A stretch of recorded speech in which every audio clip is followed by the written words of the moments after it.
A man gets grabbed by the throat and thrown to the ground. Not a tackle, not a coming together, a throat grab.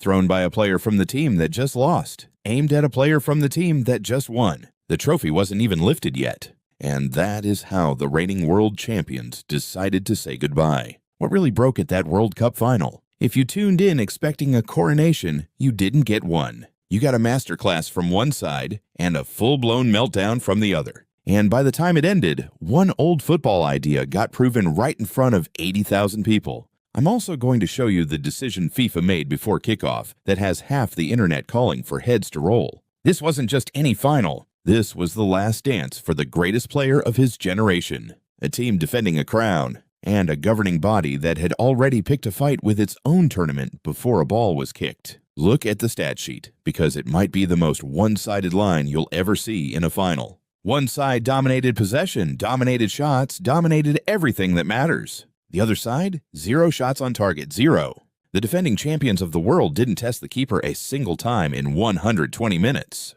Their own goalkeeper made 11 saves just to keep them alive.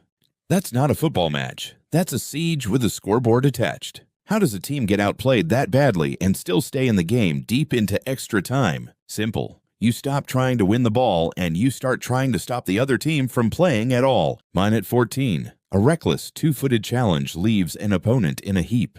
No card. A teenage superstar gets dragged, clipped, and raked down the calf in one motion. No card. Then a two-footed lunge from behind. Then an elbow off the bench that sparks a full melee. This wasn't chaos. This was a pattern. The same blueprint that bullied a different opponent in the semi-final a few days earlier. Get under the skin. Drag everyone down to your level. Hope they crack first. They didn't crack. And that's the story nobody expected. Deep into stoppage time, with the match crawling toward penalties. One of their own players lunged in studs first and launched a defender into the air. Second yellow, red card. The reigning champions, already losing the game in every measurable way, now had to survive 30 extra minutes with 10 men. And that's exactly when the dam broke. One flowing move, one cross, one finish. The team that had been knocking on the door for 2 hours finally kicked it down. The greatest player on that pitch was not part of the chaos. He had his quietest game of the tournament, wandering the margins like a shadow of himself. When it ended, he didn't throw a punch or grab a throat. He sank to the grass alone and broke down in tears. A legend closing an era in the cruelest possible way, through no fault of his own.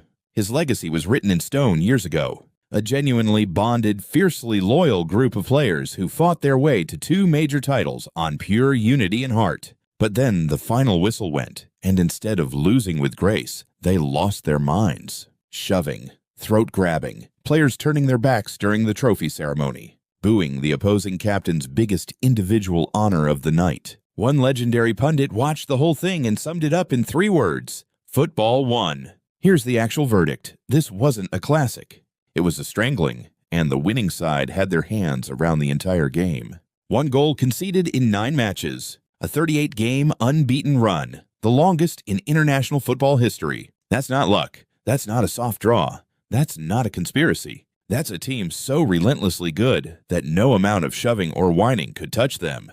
For the first time in World Cup final history, FIFA bolted a full Super Bowl-style concert onto halftime, nearly doubling the legal break, leaving both teams sitting cold in the tunnel while pop stars performed on the pitch. A competitive integrity problem dressed up as entertainment. And it became one of the most talked about controversies of the entire tournament.